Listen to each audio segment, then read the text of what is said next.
Okay, thanks. I thought that went really well. We'll see, I guess, but that was fun for such a big crowd. We weren't quite sure how that would roll out, but I know there was a lot of interesting stuff up there that I'm looking forward to following up on beyond our discussion right now. And so I think what we'd like to do now is first get a sense of what were some of the favorites, and some of us may have cheated. And then follow that up with a discussion of, okay, how might some of these ideas actually be followed up on over the next couple of days, but more importantly, over the coming weeks and months. So I just invite you to very succinctly read off your choices. Choice. Each of yours. So maybe we'll start off should we start with Jennifer? Awesome. So we picked the one that said engagement and empowerment at communities so they become leaders of effort, create a community level network. And one of the reasons we picked that one is because we think that there's an opportunity for knowledge sharing among communities who have managed or dealt with some of these issues before. And that's pretty much one of the areas, thinking of the discussion that we had on social cohesion, that it's a must to look at these issues at the community level. Agree, and also the fact that those are the communities that are going to keep implementing whatever is designed here, and they're going to be here after this program is gone. So, or maybe this program won't be gone, but they're going to be the ones in charge of making this sustainable and long-term project.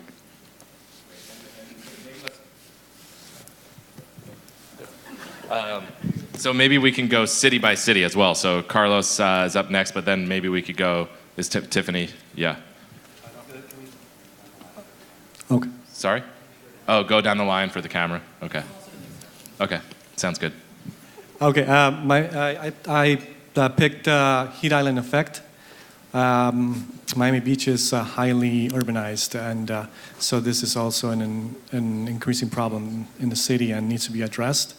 There's some initiatives that have to do with changing the building codes to a minimum of LEED Gold standards. However, more needs to be done, and I'd be happy to exchange some information with some other cities that are taking on these problems.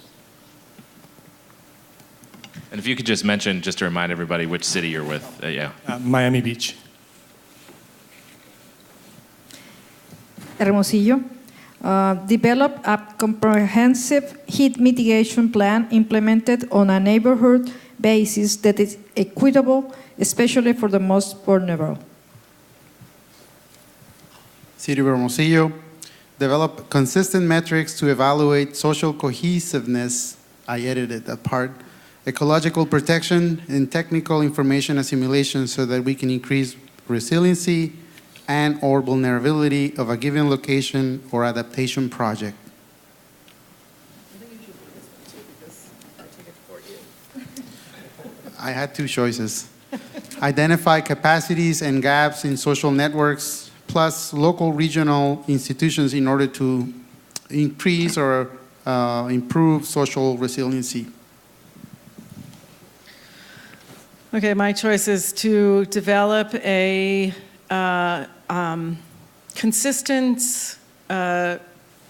sort of strategy for resilience planning and metrics that is based on the SETS framework, the social, ecological, technological system framework that can go across cities. Mark Hartman, City of Phoenix. The one I thought actually had great applicability is it's a green infrastructure cost-benefit analysis, and why, actually I noticed actually on all of the boards, they all mentioned green infrastructure is very important, and yet it also meets a couple things. It addresses urban heat island, it addresses equity, because particularly in Phoenix, areas where there's, actually we call it zero-scape, where there's absolutely nothing at all, and so where it's particularly hot. So I think green infrastructure meets multiple objectives, and I think doing that, a really good analysis to bring it forward. All right, Jennifer Belknap-Williamson, City of Portland. I selected how can resiliency be incorporated into the engineering design standards for infrastructure, and then doing a cost, benefit, and risk analysis to support why might we do that, to incorporate resiliency into our design standards, and how much it might cost us, but how much it might cost us if we don't as well. Cliff and I have picked ours, so I'll let him bring it up. But anything that can make it cooler in Phoenix is good with me, because my daughter just moved there and it was 104 degrees last week. I selected a combination of two. So what are metrics for resilience, and develop SET's resilience plan for each city. So I'd like to see baseline metrics so we can evaluate performance of our resiliency actions focused around social, ecological, and technological. My name is Emma Rosie. I'm from Baltimore. I picked one, and I've sort of altered it a little bit. It inspired me, though. The topic that was written on the Post-it note was, where do locked-in, sort of quote-unquote locked-in points, persons, standards, and regulations exist within institutions that limit our ability to adapt in future resilience planning? And I sort of took that, inspired the locked in, and thought, that it would be a really good thing to compare across cities what things are locked in cities versus where are nodes for opportunities for future ways of rethinking the way we adapt. So it was kind of a good comparison. Oh, yeah. I tried to pick all of them, and they made me put them all back, and so I took two.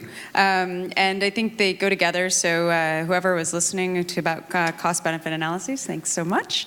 So there's one about, can we obtain and determine how to use financial data to do cost-benefit analyses of alternative strategies for urban resilience, and what metrics of sustainability and resilience are we using for measurement. And so for us, a lot of having those conversations and making those decisions is really being able to show what the value is, but then also to be able to show that we proactively prevented something is really difficult to do. So metrics for success are tricky, and it would be very interesting to explore that. Hi, Jessica, New York City. I also picked two. They seem to be written by the same person, even though they were in different categories. So I must like this person. The first one is, how is our network practicing empathy and creating visual communication for non-academics? And I guess that's more of a question. But I think there's a statement in there. And then also the second one is, how do we make resilience part of our individual, community, and national identity? Hi, I am Cristobal from Valdivia, not Bolivia. Everybody has told me that. There is a fellow here from Bolivia. I choose this orange one. It says, infographics. Visual story helps to easily explain complex equity problems. I add the word equity. Hi, I'm Elizabeth from Valdivia also, not Bolivia. And building on Cristobal's, I chose one that is understanding how communities define equity issues that are associated with sustainability and resilience, and then how do we best engage those communities from diverse cultural backgrounds within and across cities. Saving the best for last, of course. I'm Cliff from Syracuse, and Holly and I are a tag team here. How can historical extreme events be used to provide insight on future extreme events? And also, how does that help us with development of asset management models?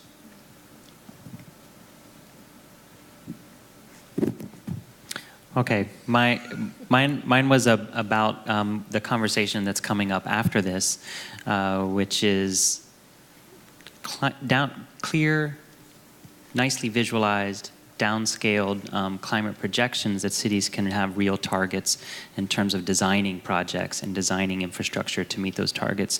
So how can we get less uncertainty?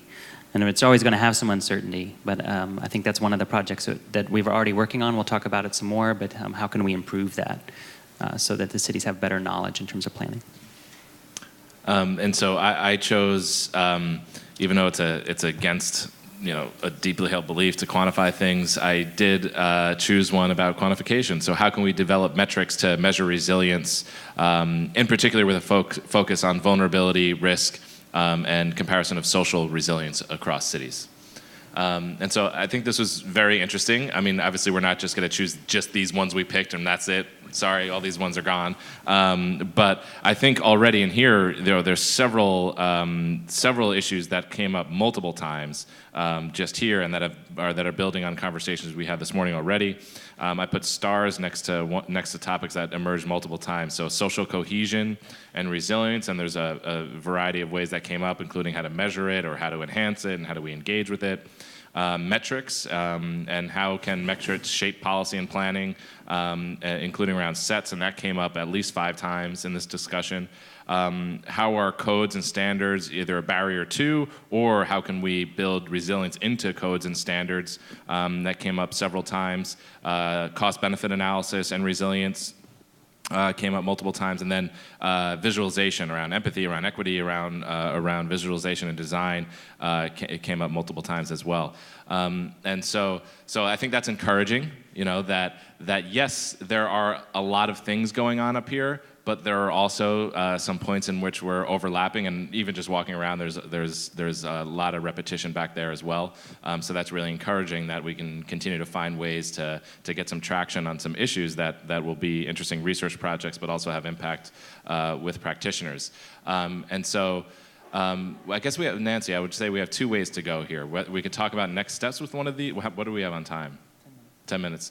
Or we can ask anybody in the audience, or there's some nodding heads about audience participation. Yeah, well, if there's anything that you feel that was here that was really missed, that didn't synthesize. Yes. Oh yeah, that is a complication. I can try to project. I'm going to give you the microphone. Thank you very much. Hi, I'm Alex. Again, I would love to incorporate all these ideas into some scalable model for every city. But what I did find that was perhaps underrepresented was private sector participation, and to what extent and this comes out of this morning's discussions as well, in a climate where climate change is not discussed, do we have a different avenue of increasing resilience and reducing risk by approaching it from a business argument? And is resilience as much a social factor as it is a factor for SMEs and large corporations in the very cities that we're dealing with? Okay.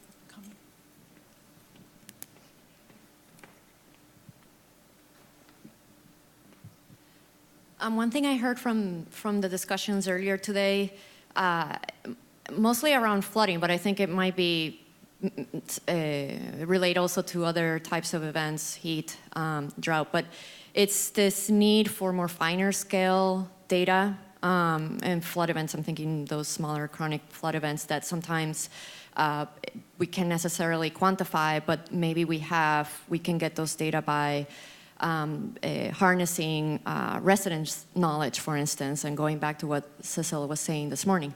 And so how could, and that was referenced in multiple cities, this need for, we have knowledge systems right now based on like FEMA maps and things like that but cover multiple areas, and we don't know about those really small specific locations. So how could we build those knowledge systems that A, give us a better sense of a place and more frequent events, and B, it could be that it's not that we could harness residents' knowledge and the community engagement as part of building that knowledge system as well. So we're doing 2 things at the same time. So that's something that I heard this morning that I thought was missing. Kristen, go ahead.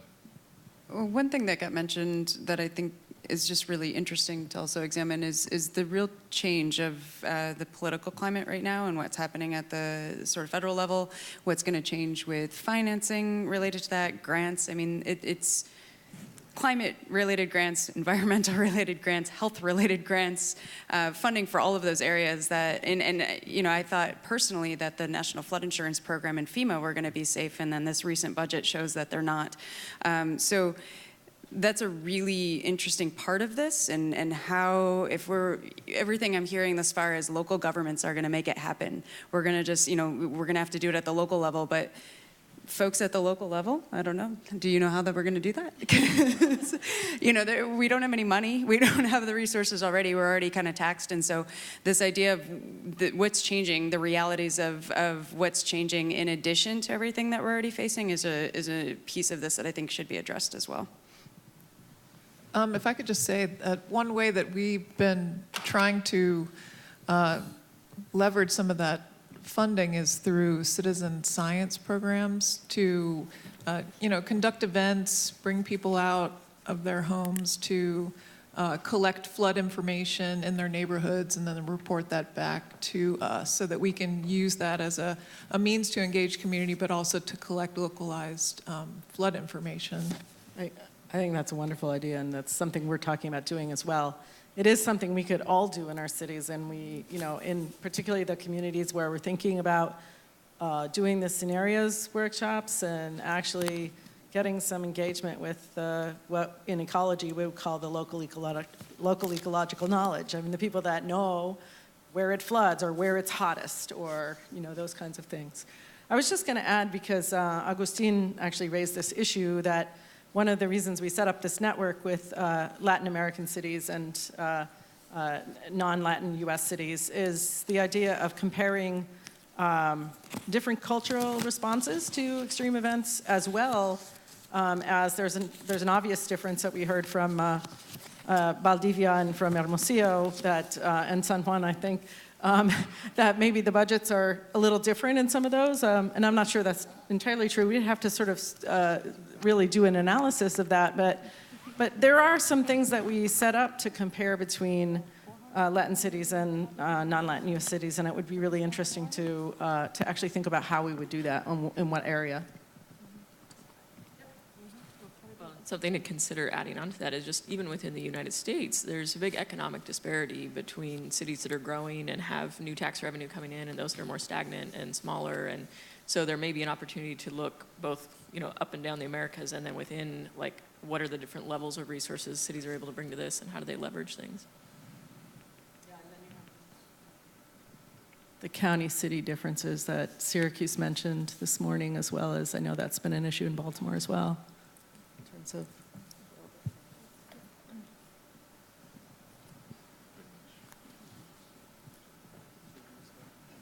we have 5 minutes. Oh, we have 5 minutes? Oh. Okay.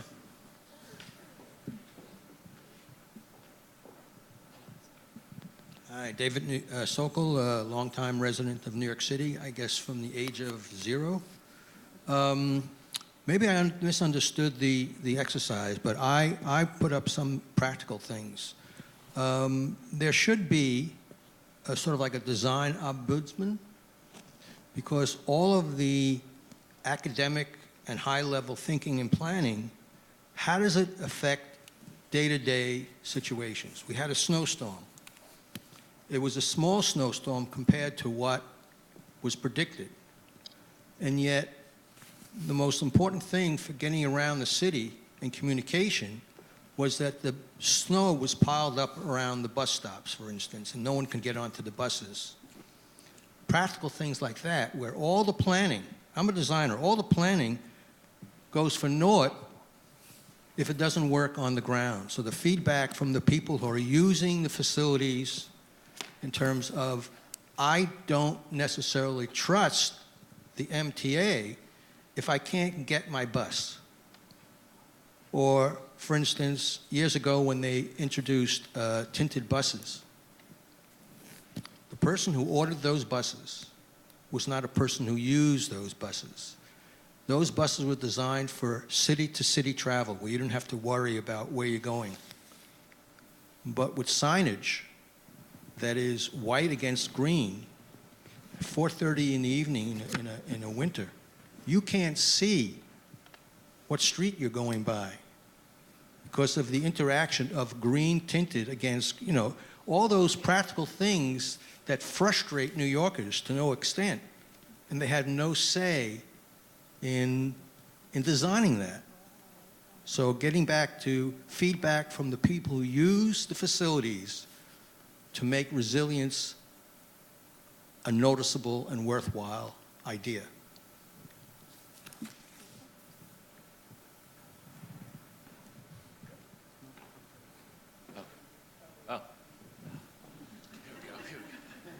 Okay, last one. And it's Joyce. Yeah, hi.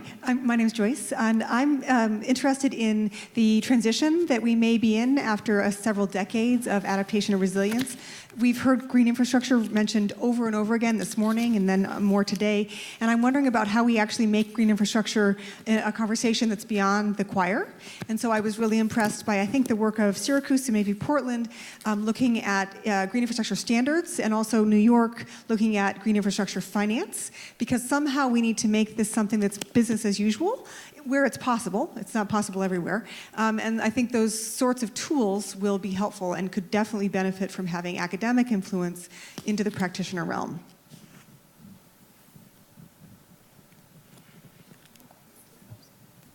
Okay. So, can I just comment quick? Because Yeah. I was surprised to see so many projects or so many considerations on green infrastructure, and it led me to believe that we are indeed maybe ahead of the curve in a lot of respects. I guess I would encourage people to go two places. One would be the Onondaga County Water Environment Protection. They lead our green infrastructure program, and there's a lot of good information there. And then my former agency is Metropolitan Water Board, and that website is also an Onondaga County website on gov.net/MWB. But we have a picture of a really cool green infrastructure site at one of our water facilities, and that would be interesting to see as well. We're doing a lot of good things in that regard. Great. Well, thanks to all of you, and also thanks to all of you for the Post-it notes in this exercise. I think it was really good. And as we said, there's a number of issues that I think we can get a head start on, and I will make sure to also sort of collate this and generate an output on that, so we can make sure we capture all the discussions here.